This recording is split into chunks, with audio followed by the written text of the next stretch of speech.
We each contributed 100 million, one equally to our children's wedding funds, without anyone feeling left out. After my husband passed away and I finished supporting them, I wanted to spend a quiet retirement. So I liquidated my apartment and savings and moved to the countryside. However, at some point my children began approaching me, vying with one another to take care of me. And at the end of it all, I was confronted with the true face of my children. They were growling at me, each claiming their own share of the 50 million won in my business. My last lifeline. The harsh and resolute decision made by this 69-year-old mother begins now. Before the story begins, please subscribe, like, and turn on notifications. This is a channel that delivers the hidden stories of ordinary people every day. This is Let's Come Out Jesus. Currently, I live in a small country house in Gyesan, Changbuk, tending a vegetable garden. I live a life where I wake up to the sound of birds, in the morning touch the soil, during the day and sit in the quiet yard, in the evening to wrap up the day. I moved here a year ago on a spring day, not long after I had been married to my husband. That day, when I opened the apartment balcony window, the cherry blossoms that had bloomed profusely inside were scattering helplessly in the spring breeze. While others say their hearts flutter when spring comes, only a biting, icy wind blew through my heart. My husband, who had stayed by my side for a lifetime, like my shadow, sometimes like a sturdy support, had finally let go of my hand and passed away after the longest battle with cancer. By the time we discovered him, it was already too late to do anything alone. During his struggle of just over a year, I held my husband's hand as he grew thinner day by day. In his final moments, he held my hand tightly and said, "Honey, even if I'm gone, don't lean on the kids. Don't live only on top of them. Live the way you want. Live the way you want." At the time, I couldn't fully grasp what those words meant. After all, my own time stopped dead in the blink of an eye on the day my husband left. Looking back, we certainly lived a fierce life. My husband and I started out buying a new single-room apartment with just a few $100,000 won. In that cramped room where we slept under 2 layers of blankets due to the severe drafts in winter, my husband left for work at the crack of dawn every day. I, too, raised 3 children while working side jobs, day and night. Although my body was weary, my heart felt strangely secure. That is because I ran with only 2 goals in mind: owning my own home and supporting my children. After living like that, barely able to sleep, on the day we finally received our pre-sale apartment in Bucheon and moved in, my husband and I hugged each other and wept. "Honey, you've worked so hard. Now let's finally live in a decent house where we can stretch out our legs." It was a home we had built with such tearful struggle.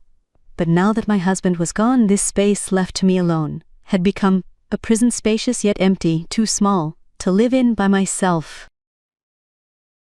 With the children having all found partners and started their own families and my husband gone as well, the living room felt dark even when the lights were on. The monthly maintenance fees, taxes, and insurance premiums drained.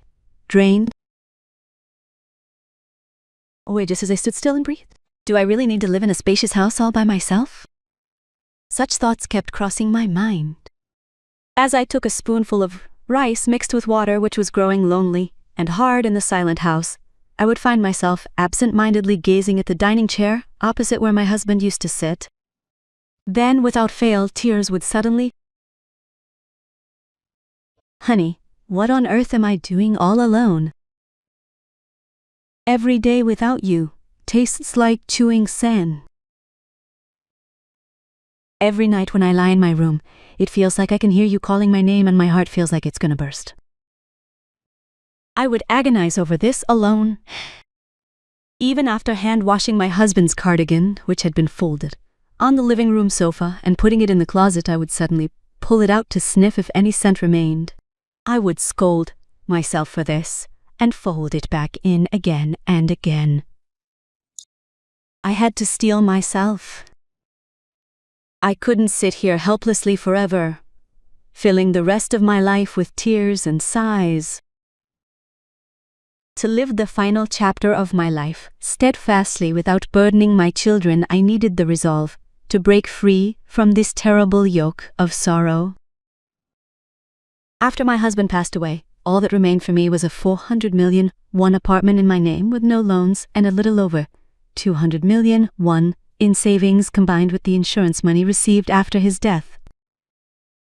I thought that with this amount, I wouldn't have to worry about hospital or nursing care expenses if I got sick, so I could live without having to ask my children for anything. I thought about it a great deal. I was deeply troubled, wondering if I should apply for a reverse mortgage or sell this house and move to a smaller one. Then it suddenly occurred to me, what if I lived a rural life away from the city, in a place with fresh air, tending to a vegetable garden, so I could clear my mind of all these thoughts. My children were all married and taking care of themselves, so I wanted to spend my retirement quietly.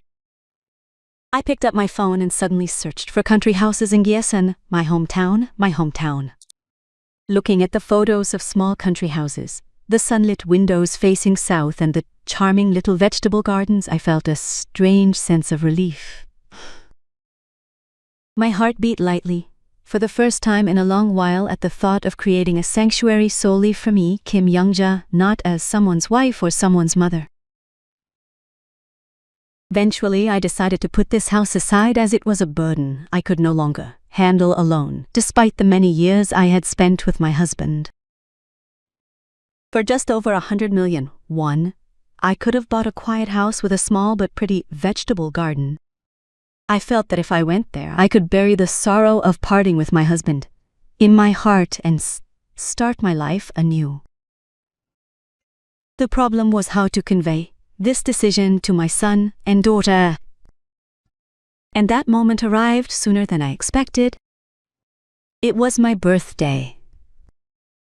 Since it was my first day without my husband, I initially planned to let it pass quietly, but my eldest son and his wife insisted that we all get together, so the gathering was arranged.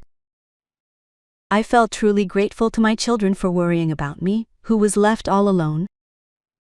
With my son, daughter, and their wives, along with my grandchildren, whom I cherish dearly, all gathered together, the whole house became bustling and lively, for the first time in a long while.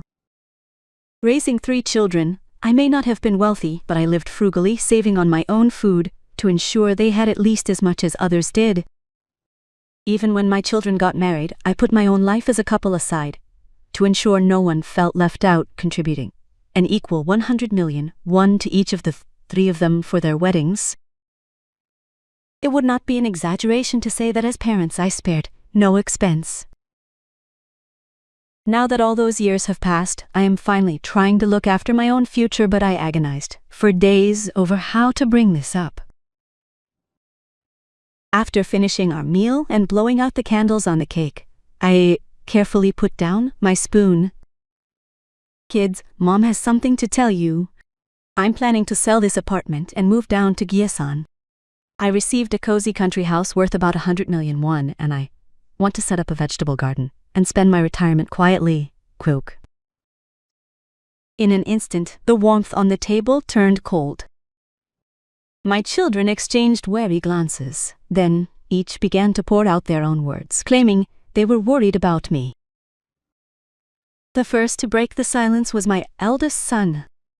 Mom, that's the countryside. What are you going to do if you get sick when you get old? It's hard for us to visit often, and it's better for you to live close to us so you can go to the hospital. And why are you selling the apartment now? It would keep going up if you just left it. As the eldest son raised his voice, the daughter chimed in. That's right, Mom. The apartment will keep going up if you just leave it, so why insist on selling it and moving to the countryside? And you're all talk, brother. If Mom gets sick, you're the one who'll come and take care of her. You're always saying you're busy and rarely show your face. If the house is too big for Mom to live in alone, you should just rent it out or sell it and move to a smaller place near us, and make a city near us. That way I can look after her." At this, the youngest son snapped back. "Who are you to tell Mom to rent out the apartment? Are you really worried about her? Or do you have other plans?" The daughter glared at him and retorted, "What? Look at the way he's talking. Other plans? Can't you both be quiet? Are you talking about money when we're all gathered here on Mom's birthday?" The eldest son raised his voice and turned to look at me. "Mom, I'm really against you moving to the countryside. If you want to, just leave the house as it is and live with us. If you need maintenance later, I'll help you with everything. I am the eldest son, so naturally I should be the one taking care of Mom. You only call on the eldest son when you need something, and I can see you are greedy for money." The youngest son snapped in a low voice. Watching my children glare at each other and raise their voices in front of their parents' birthday cake, I felt the strength drain from the hand holding the spoon. On the surface, they pretended to worry about me, but in reality, they were fighting out of a sharp wariness that the house and money I held might flow more to their other siblings. The eldest and youngest daughters-in-law merely rolled their eyes and fiddled with their chopsticks, while the one-eyed son-in-law kept picking up and putting down his glass of water. The moment I faced the raw truth of my children, a corner of my heart felt as if it were being torn apart, and miserable tears welled up. Did I dedicate my entire life to raising these children, just to do this? I even felt a sense of despair. I kept thinking about what my husband would have said if he were still alive, and the empty seat kept lingering in my mind. That night, after everyone had gone home, I sat alone at the dining table, lost in thought for a long time. The image of my children who had been so hostile toward money kept coming back to me. Fear outweighed any sense of disappointment. I felt that if I wavered now, I would be forever tied to this house, spending the rest of my life watching my children's every move. My children promised to take care of my livelihood. Would they really do so if I gave them the house and all the money? No. A conflicting thought also crossed my mind. They must be struggling just to act this way. However, I did not want to waver this time. My back had been bent from supporting them my whole life, and now that my husband was gone, I could not simply give everything away. The more my children growled, the calmer and stronger my heart became. I decided that rather than living close by and witnessing all this, I would try living alone. My husband's last words kept echoing in my ears. "Honey, don't lean on the kids, live the way you want." Firmly resolving not to waste the rest of my life walking on eggshells around my children any longer, I decided to put our house on the market. A few days later, after listing the house, I searched on my phone for market prices for country houses in the Gisan area. I couldn't just hastily sign a contract based on a few photos, square footage, and price alone. I decided I needed to see and choose one with my own eyes. Since I had made up my mind, I decided to put it into action immediately. Packing just a single suitcase, I boarded the city bus heading to Gisan. As I watched the scenery whiz past the bus window, my heart felt incredibly heavy. As the tall city buildings gradually lowered and rice paddies and fields began to unfold, it felt as if the scent of my hometown, where I used to play as a child, was suddenly wafting over me. Thinking how wonderful it would have been if my husband were with me, I looked at the empty seat next to me, and my eyes welled up with tears once again. "Honey, am I doing the right thing?" I waited for that answer that never came. Upon arriving at Gisan Terminal, the unfamiliar air touched my nose, feeling as if I had ripened. Although this was where I was born, both my parents passed away after I got married, and it had been a long time since I had set foot here. When I visited the real estate office I had contacted in advance, the kind-looking owner welcomed me warmly. I decided to stay at a nearby motel for a few days and hitched a ride in the owner's car to start looking at properties. The first house I saw had a spacious yard, but it was too far from the city center, so I was worried about going to the hospital. The second house had a good location, but it looked like it had been heavily damaged, so the repair costs seemed substantial. I spent the next few days looking around at various houses, walking until my legs were swollen. Sir, it's really nice and quiet here. But wouldn't this be a bit too big for me to live in alone? Madam, everyone says that at first, but once you live here, it fits perfectly. You need a vegetable garden to keep yourself busy. On the second day, as my dilemma deepened, I came across a charming single-story house with a small vegetable garden. An old persimmon tree stood in the yard, and the view I gazed upon while sitting on the porch reminded me of the house of my childhood. In that instant, a lump formed in my throat, and strangely, I felt a sense of peace. I was convinced that this was the house. Boss, I'll take this home, Ma. I want to sign the contract. Right then and there, I stamped the contract and paid the deposit. My hands trembled slightly, but strangely, the feeling of relief outweighed it. It was the moment I was clearing away the place we had built, together with my husband, and securing a new home entirely on my own. When I returned home after signing the contract, surprisingly, I received several calls in the meantime from people wanting to view the apartment. Perhaps because I had listed it slightly below the market price, the sale was finalized in less than 2 months. My children were still displeased, but I spoke firmly. It's a place where people live too. There are hospitals, supermarkets, banks, everything you need is there. If that's your concern, don't worry about it. Mom will take care of it. Knowing how stubborn I was, they eventually stepped forward to help with the move. My sons carried the boxes, while my daughter took charge of cleaning the house, polishing it until it gleamed. Selling the house for 400 million won and adding my 200 million won in savings brought the total to 600 million won. Of that, I purchased a country house for 100 million won, and about 50 million won was spent on acquisition tax, brokerage fees, moving expenses, and furnishing 3 households. After settling everything, I was left with about 450 million won in cash. On the day of the move, only after my children had finished unpacking and returned to their respective homes, did I remain alone in the empty yard, gazing up at the persimmon tree. A cool evening breeze blew, and a unique feeling I was experiencing for the first time soothed my heart with a sense of peace. Honey, I'm back in my hometown.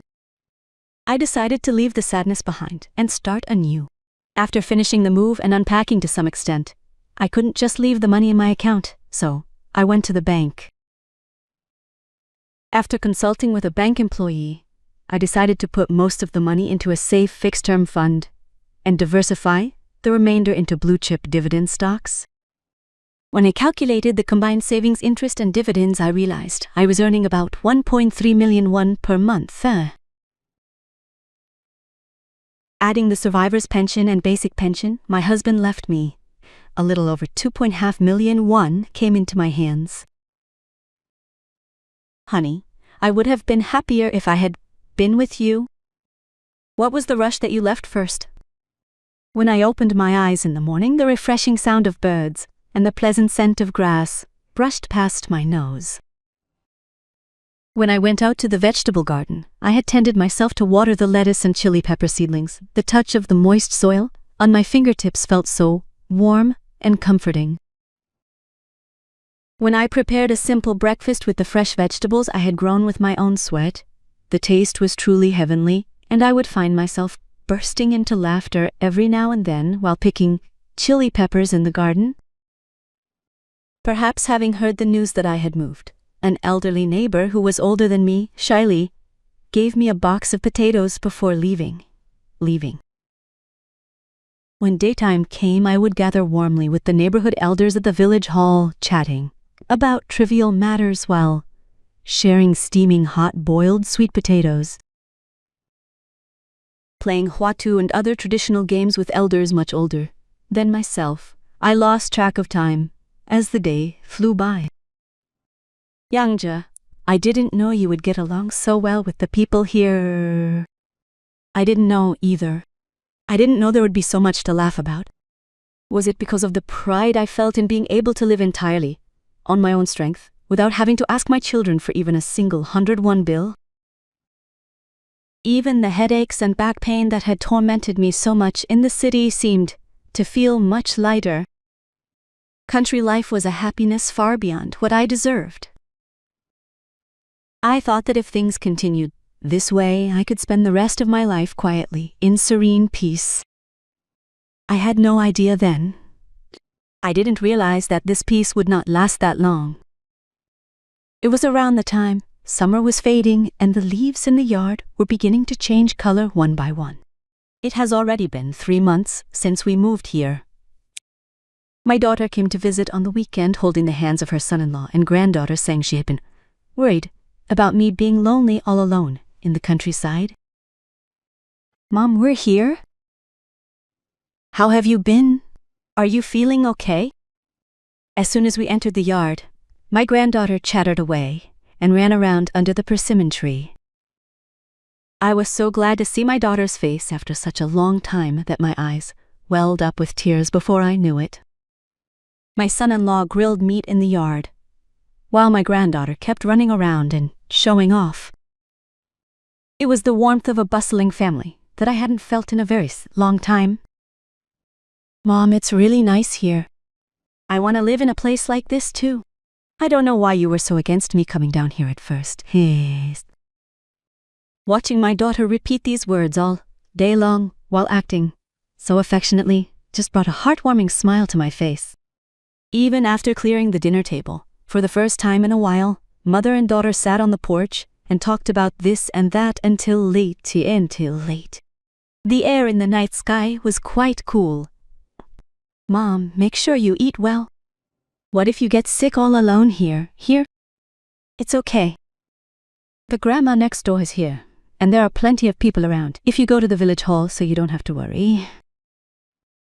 As we chatted quietly like that, my son-in-law and granddaughter went into their room first to get some sleep. When we were left alone on the porch, my daughter quietly crept up and sat right beside me. Unlike just moments ago, her voice had dropped significantly. Hey. Mom, actually I came down here because I have something to tell you. Seeing my daughter's expression darken in an instant, I instinctively sensed that something was seriously wrong. What is it? Go ahead, tell me. Mom, actually, your son-in-law Song's business has been really tough lately. There is absolutely no cash flow, so we urgently need money to pay our clients right now. You know you have quite a bit of spare cash left over from selling the house. If we just leave it in the bank, the interest won't be much. Could you lend us just a 100 million won for our business? We'll pay it back right away. I'll give it back with plenty of interest. Really, Mom? My mind went blank as if I had been struck on the head. As the thought crossed my mind that the faces that had been so cheerful all day were actually meant to say something, a corner of my heart grew as cold as ice. It was money that felt like my last lifeline, saved solely for my own retirement and my own well-being. Let me think about it. It's so sudden, then. Mom is really in a hurry. Think about it and give me an answer quickly. Okay. My daughter pleaded with me over and over again, holding my hand. But when I finally failed to give her a definitive answer, she rose from her seat with a look of deep disappointment on her face. I sat alone on that cold porch for a long time, gazing at the pitch-black country yard. Honestly, once I realized that the real reason she came here wasn't out of concern for my well-being, but because she had ulterior motives, I felt both resentful and trusting of her. Yet at the same time, I couldn't help but feel my heart sink, wondering if she had ended up on the streets immediately because her son-in-law's business was struggling so much. Parents must be truly foolish beings. A wave of disappointment and worry washed over me relentlessly, and I could barely fall asleep that night. The next morning, my daughter's family hurriedly packed their bags and left. Even up until the moment they got into the car, they didn't forget to earnestly ask me to think it over and give them an answer as soon as possible. I waved my hand weakly as I watched the car drive out of the yard, but a corner of my heart sank with a weight as heavy as a stone. I had no idea then that this lonely footstep was merely the beginning of a storm that would shake my very being. It was about 2 weeks after my daughter had visited it. My cell phone rang loudly. I was a little puzzled when I saw the name on the screen. It was my eldest son, who rarely contacted me, except during holidays or birthdays. Mom, are you doing well? The weather is getting cold these days. Are you feeling all right? No? I really need to make time to visit and learn, but I'm so busy with work that I just can't seem to find the time. My son's voice heard over the screen was filled with a tenderness unlike usual. Just when I thought we were exchanging a few perfunctory pleasantries, my eldest son soon got to the point. Mom, the thing is, because of Jinseo School District, we are thinking of moving to a bigger house in Mokdong, but we are really short on money. You have some spare cash left over from selling your house, don't you? Could you lend us just a little bit of that? The interest wouldn't be much even if we put it in the bank anyway, so just consider it helping your child. I felt my vision blurring, but I composed and asked back, how much do you need? How much do you need? Couldn't you somehow manage to get about 150 million won? It's for my grandson's education, after all, so you understand, right? I wouldn't have brought this up unless I were truly desperate. Even after taking out the deposit from our current home, the rent in Mokdong is just too expensive. I looked into loans, but the amount is much lower than I expected. After hanging up, a bitter sensation spread through my heart. I could see right through my son's calculation that using my grandson as an excuse would make it hard for me to refuse. Still, my eldest son tended to ask cautiously, using the excuse of the children's education. The real problem arrived about a week later. This time, my youngest son showed up unexpectedly at my house on the weekend with his wife and grandchild, without any prior notice. Mom, have you been doing well? We're sorry we couldn't call ahead and just dropped by. We kept saying we'd come, and now we've finally made a proper visit.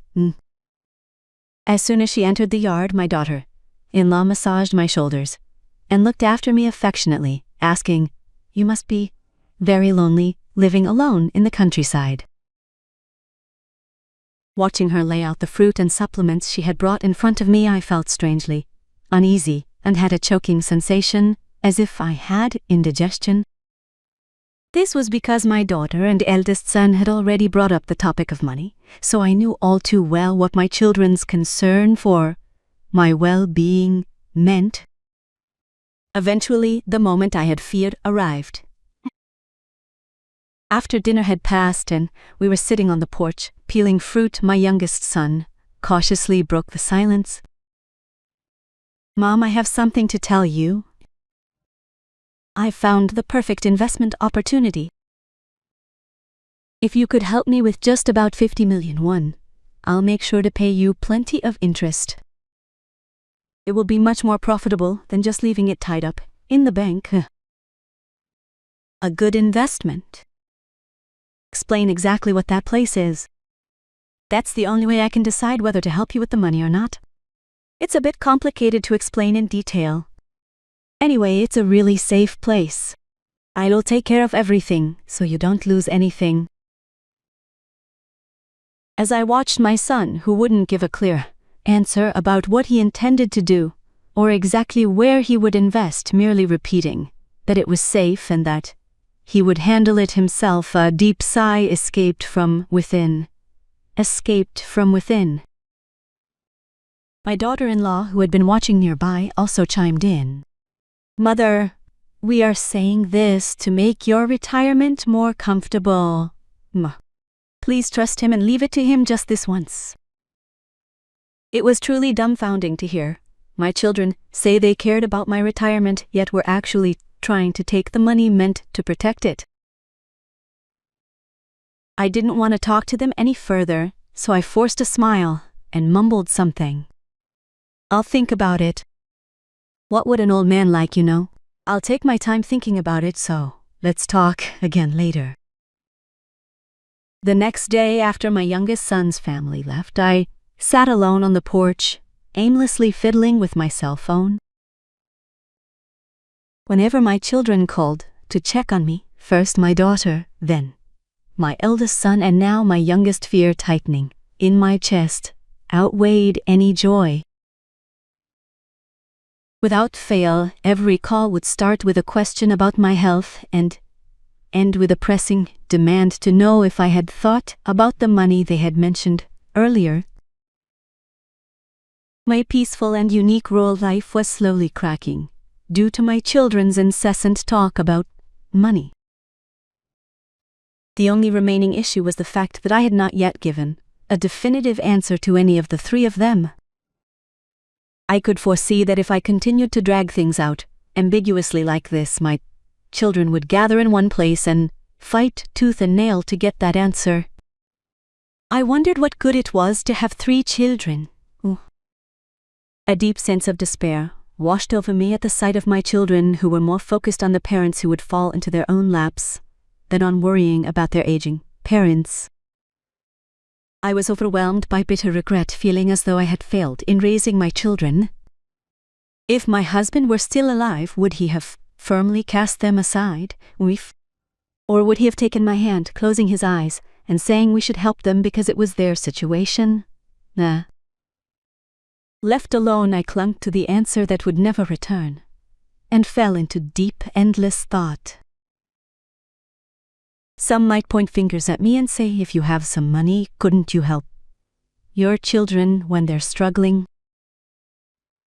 They might call me a heartless parent who ignores their children's plight because of an old man's greed for money. But reality was not that simple. It was a situation where I could give to some and not to others. If I were to give my daughter 100 million, my eldest son 150 million, and my youngest 50 million, just as my children said, what on earth would become of my old age? And was there any guarantee that this would truly be their last request? I felt as though I were trapped alone in a dark maze with no exit. It was around the time winter was deepening and white snow was piling up thickly in the yard. I received word that the children would all be coming to our house to celebrate the new year. However, my heart was not at ease at all. Since my daughter, eldest son, and youngest son were all watching my reaction without having received any definitive answer from me yet, I instinctively sensed that this gathering would not pass quietly. My children began arriving in the yard one by one. My eldest son, Ri, arrived first with his grandson, Chunseo, and as my youngest son Ri and my daughter's family followed, the quiet country house was filled with human warmth for the first time in a long while. Although I was glad to see the house bustling with the sound of my grandchildren running and chattering in the yard for the first time in a while, a corner of my heart kept sinking, as if weighed down by a heavy lead. Mother, we're here. This is red ginseng, which is said to be so good for your health these days. Please try some. Mother, I'm here too. Living in the countryside means getting a lot of sunlight, so it must be hard to take care of your skin. I bought some cosmetics that are good for the skin. I paid a really high price for this at the department store. The eldest and youngest daughters-in-law entered carrying gifts in both hands, each greeting me with a warm, nasal voice. Not to be outdone, my daughter standing nearby tightly linked her arm with mine and patted my shoulder. Mom, why do you look so gaunt? Are you just eating whatever you can find since you're here alone? It's really upsetting. With everyone taking turns making comments like this, the atmosphere of needing to verify things continued as we all sat around, eating the food prepared with care. Seeing my grandchildren, whom I hadn't seen in a long while, delighted to receive the pocket money I handed them, I let out a rare, angry laugh. However, as soon as we cleared the dinner table and the daughters-in-law started washing dishes in the kitchen, the atmosphere in the house began to subtly sink and change. When we gathered in the room after peeling some fruit, the youngest daughter-in-law spoke up abruptly as if she had been waiting for this moment. Mother, we've been thinking about this ever since we went up here. Don't stay lonely in the countryside all by yourself. Please tidy up here right now and come to our house. We will take care of you, Mother. We happen to have a spare room, so you just need to bring yourself. As soon as she heard that, the daughter sitting next to her blushed, put on a serious face, and interrupted. Sister-in-law, you're gonna take care of my mom? I'm going to take care of her. Let's go to my house, Mom. Your son-in-law, Mr. Song, has been singing praises about taking care of you too. He gets to see his granddaughter, Jurong, every day. How wonderful is that? Don't worry, Mom, if you get sick when you get old later, I'll take full responsibility and nurse you back to health. It is only right that we take care of you, Mother. We are the main branch of the family, after all.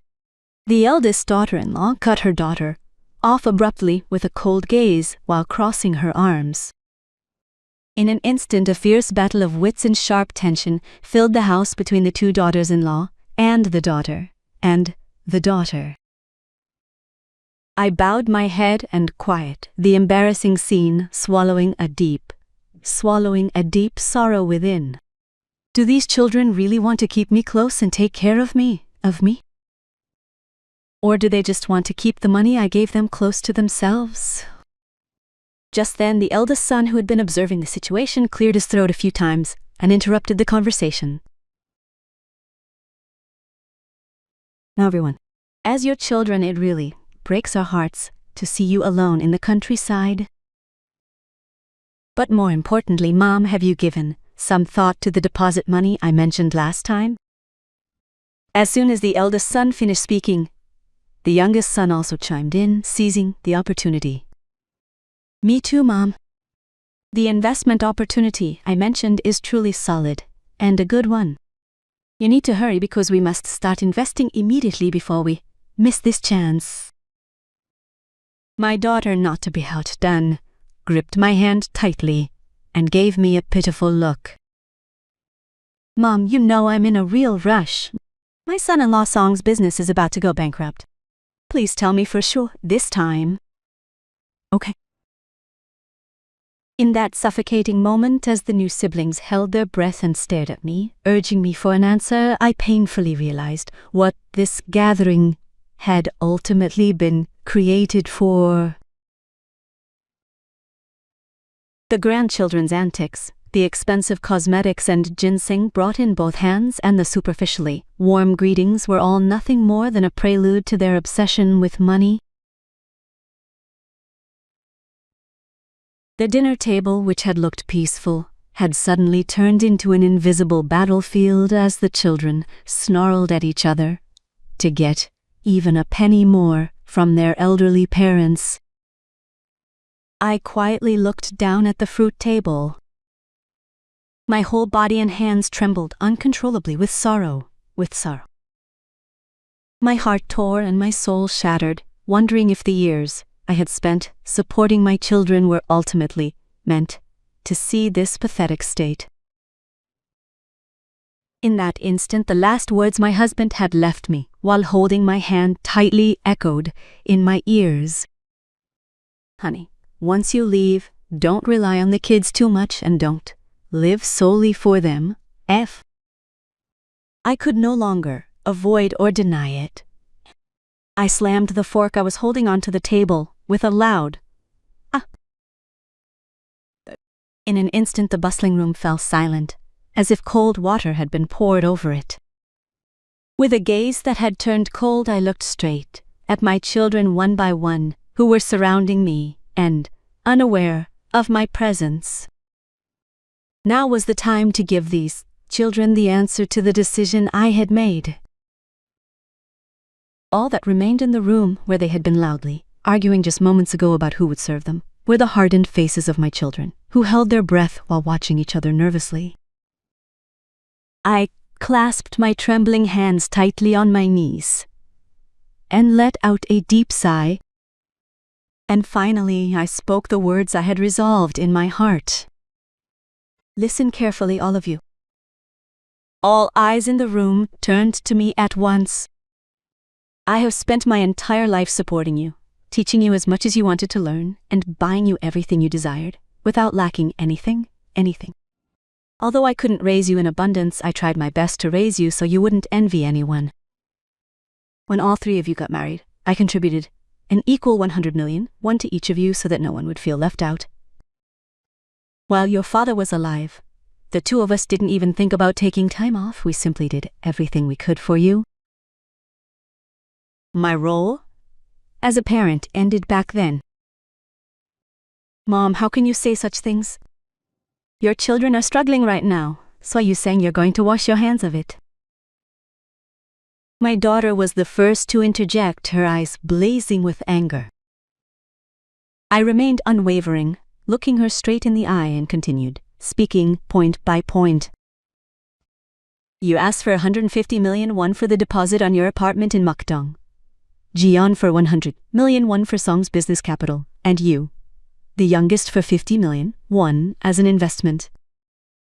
If you add it all up, it amounts to a whopping 300 million. If Mom gives all that money to you, how are we supposed to pay for her hospital bills if she were to suddenly fall ill at this age? And what on earth are we supposed to use for the monthly medical expenses?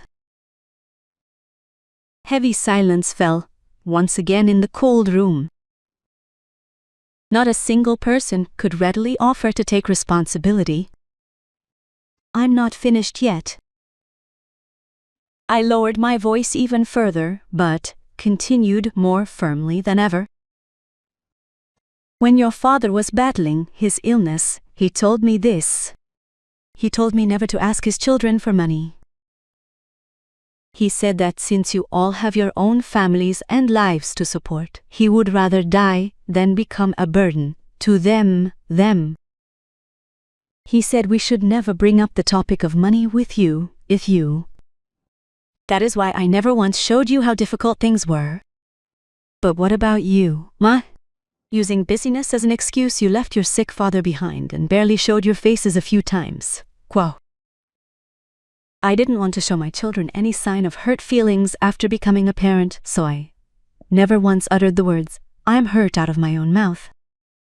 None of my children, who had been listening quietly, dared to contradict or refute what I said. Then and now, Mom has absolutely no intention of asking you for even a single 101 bill in the future.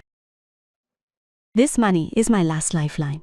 It will allow me to hire a caregiver and pay for a nursing home without worrying about your feelings when I get older and sicker and am stuck in the hospital. You all vied with one another to boast that you would take responsibility for my old age.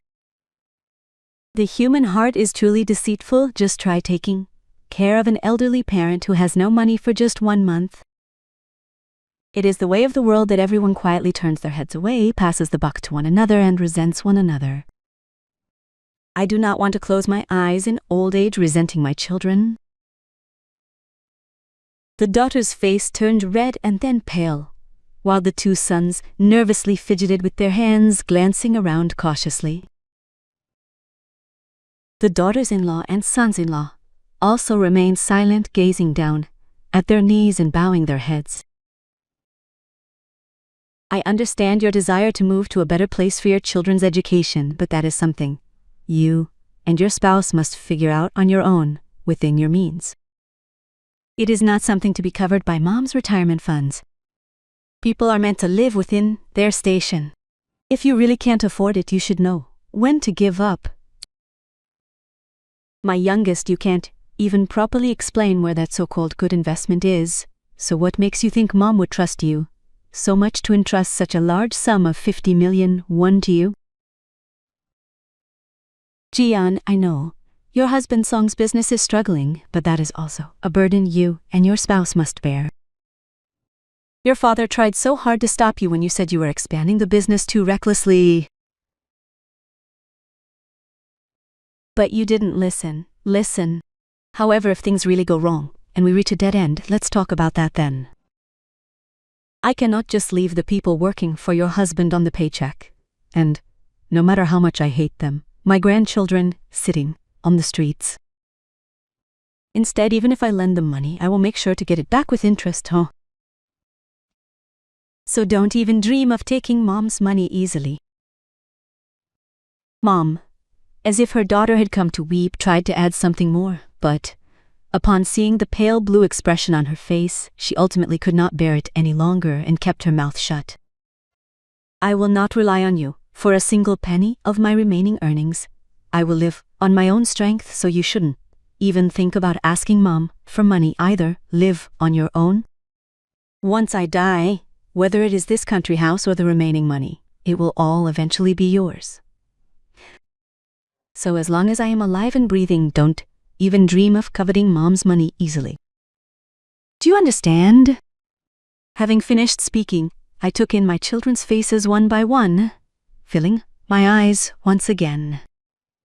It was neither resentment nor hatred. It was simply a deep sorrow, yet a very firm conviction that the time had truly come to let go of the children I had held in my arms. At my stern rebuke, the children could not utter a single word in response. The atmosphere in the room froze cold in an instant, and the next morning the children packed their bags earlier than scheduled and returned to their respective homes one by one. As my daughter was leaving through the gate for the last time, she turned back to look at me with pitiful eyes, but she got in without saying a single word. Left alone in the empty yard, I quietly gazed for a long time at the spot where my children had left. My children are probably hating and resenting me right now, thinking I am heartless.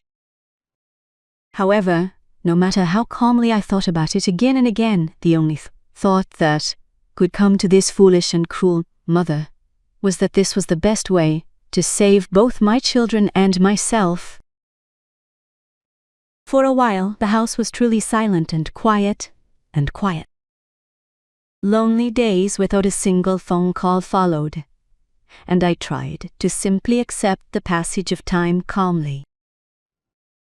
It would be a lie to say that I didn't feel deep-seated hurt and a stinging sadness after saying such harsh things to my children, but I never regretted my choice. Touching the soil in the vegetable garden and going to the village hall without fail during the day to chat with the elders, I filled each day busily to forget my loneliness. Then, one day, unexpectedly, I received a call from my eldest son. "Mom, are you doing well?" The urgency in my son's voice, which I heard last semester, was completely absent. It was just a very ordinary call to check in. "Yes, I'm doing well. How about you? Argenseo's growing up well?" "Too. Mom, actually, I think I was too selfish back then. I'm sorry, Mom." The fingertips holding the receiver trembled slightly, and I was speechless for a moment, overwhelmed by emotion. It had been a very long time since my proud eldest son had opened his heart so calmly and offered and offered an apology first. Starting with that call, I received calls from my youngest son a few days later, and then from my daughter a little while later, in succession. This time, no one brought up the topic of money. It was just trivial and simple greetings asking if I was feeling unwell or if I was eating 3 meals a day. On the day of the Lunar New Year, my eldest son and his wife drove into the yard. They said they were on their way to the Chadanti, but had stopped by in a hurry because they felt their minds would be at ease only if they saw my face, even for a moment. Mom, I stopped by briefly on my way to see my mother-in-law. I have to go to my wife's family's house for work and head straight back up, so I can't stay this year. My eldest daughter-in-law, standing beside me, clasped her hands together shyly. I'm so sorry we couldn't stay longer, Mother. I told her it was fine and welcomed her warmly. As we sat huddled together sharing a cup of warm tea, I never again spoke of the sharp words exchanged during the New Year. Instead, my son looked curiously at the lettuce and peppers I had carefully planted in the yard, and, on his way back, he cherished the bag full of vegetables I had picked for him. 2 days later, my youngest son visited, and my daughter also stopped by holding her granddaughter's hand on her way back from visiting her in-laws. Everyone had made time to come see Mom, despite being busy during the holiday break. The youngest one wore a sullen expression, as if his disappointment hadn't fully subsided, but he quietly stayed overnight in the room. My daughter also sat on the porch with her granddaughter, spending half the day laughing before leaving. No one brought up the topic of money, like they used to. It wasn't the artificial filial piety of those seeking money, but the footsteps of genuine children who came simply to see me for who I am. Mom, I was really sorry back then. Looking back, I think I was too selfish and only thought of myself. As a quick fix, Mr. Song took out a bank loan to resolve the situation. When my daughter spoke to me while cautiously holding my hand at the edge of the porch, I simply smiled warmly and nodded. It's okay. Raising a family and living is so tough for everyone, so I understand. I'm actually sorry that I couldn't help you, But if things get tough and you feel like you really can't handle it anymore, tell me. Even if I can't help you, I will gladly be there to support you within my capabilities. Thank you, Mom. And I am truly sorry. Just like that, the storm with my children passed and the hot summer returned. The persimmon tree in a corner of the yard had fallen profusely, in a much deeper green than it was this time last year, and the lettuce and peppers in my vegetable garden, which I held in such pride, had grown lusciously. Quietly feeling the warmth my children left behind in a corner of the room whenever they visited, I am spending each day happily with a heart much lighter and steps lighter than before. Sitting in the peaceful yard in the midday sun, gazing at the clear sky for the first time in a long while, I quietly spoke my innermost words to my husband who had passed away. Honey, am I doing the right thing right now? I used to reproach myself every night, wondering if I had been too harsh and heartless toward them, but looking back now, it seems my firm refusal actually allowed both my children and me to look at each other correctly and properly again. Seeing my children come to visit occasionally just because they miss their old mother, my heart finally feels at ease. The sound of the green persimmon leaves swaying pleasantly in the breeze felt just as if my husband were warmly patting my weary shoulders from heaven, telling me I did a great. Countless parents give up even their last remaining retirement funds out of love for their children, only to eventually face a lonely, old age. However, I now realize with my whole being that drawing a firm line with my children and protecting my own share is the proven true path of a parent, one that prevents parents and children from becoming enemies and furthermore stops the tragedy of children fighting amongst themselves over inheritance. As we go through life, there may come a day when my children struggle again and ask for money and ask for money. Would there be any parent in this world who wishes for their child's downfall? As a parent myself, I feel the same way. If my child were truly standing at the edge of a cliff, I intend to willingly pull them out of my means to help them. Retirement funds are not the children's share. They are the final shield that will fully and warmly protect the end of our lives. I do not know how long or short my remaining life will be. However, I now intend to live as the true master of my own life with dignity and a focus solely on myself. For the small vegetable garden nestled in my secure embrace, nurtured by the sap of my sweat, and the beautiful hearts of my children, who have grown closer, little by little, after weathering harsh storms, are the most perfect bulwark of my life, ensuring I remain steadfast and maintain my dignity until my very last moment. Thank you for listening to my voice until the very end. I hope the story I shared has resonated in a corner of your heart. Just as the years that have passed have been, I hope your future tomorrows will always be peaceful and warm. This has been Andante of Youth, bringing you the hidden stories of ordinary people.